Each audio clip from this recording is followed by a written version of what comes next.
Michael is making its way towards the Florida coast right now. And Danny, we are going to see some of the effects, not a lot, but we're already seeing a little bit of rain, some clouds. What should we expect today? This is all associated with tropical moisture from Tropical Storm Michael. We are not expecting direct impacts, but impacts in the form of increased rain chances, and cloud cover, and breezy winds. That's all having to do with Tropical Storm Michael, even if it's not expected to make landfall here, or rather the Florida Panhandle. Want to give you a quick check of the radar as you head out the door.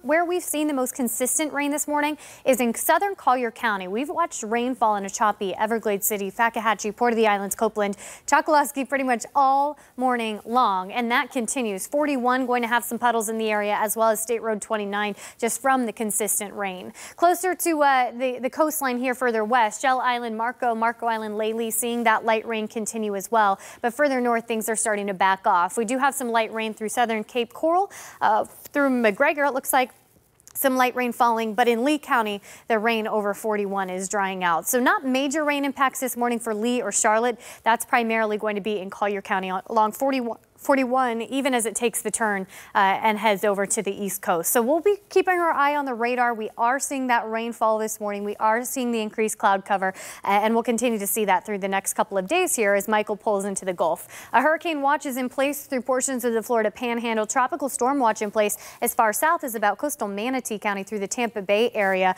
with impacts expected as we head into the next few days. Again, impacts in southwest Florida will be minimal, just breezy winds and that increased rain chance and cloud cover, and the primary impacts will be to the Florida Panhandle and Big Bend region where Michael is expected to make landfall. It's not the only thing that we're watching in the tropics. A couple other things to tell you about. We have an area with a low chance of development. This is just disorganized thunderstorm activity in the eastern Atlantic, low chance of development. Another area, this is associated with a tropical wave emerging off the coast of Africa. Little higher chance, but still considered low, 30% chance of tropical development. This is the area we typically watch, the main development region. So it will continue to track further west, but we're going to see some wind shear pickup in the open Atlantic that should keep this one from developing, or at least keep it from developing into anything significant. We'll watch it though.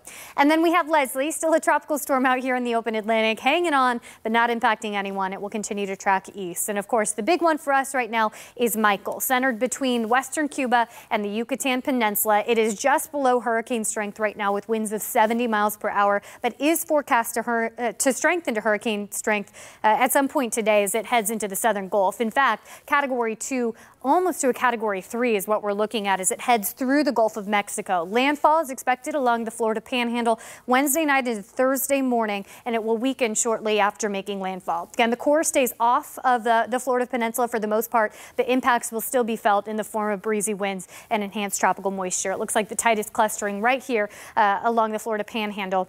So that's where we'll be watching as we head into Wednesday night. Here's a look at the RPM forecast model. Again, it keeps the core well offshore, but it will send around the rounds of rain and the enhanced cloud cover with the breezy winds. It looks like timing-wise, we're looking Wednesday night into Thursday morning. And as Michael continues to pull north, our forecast and our rain chances, if you will settle down. But here's an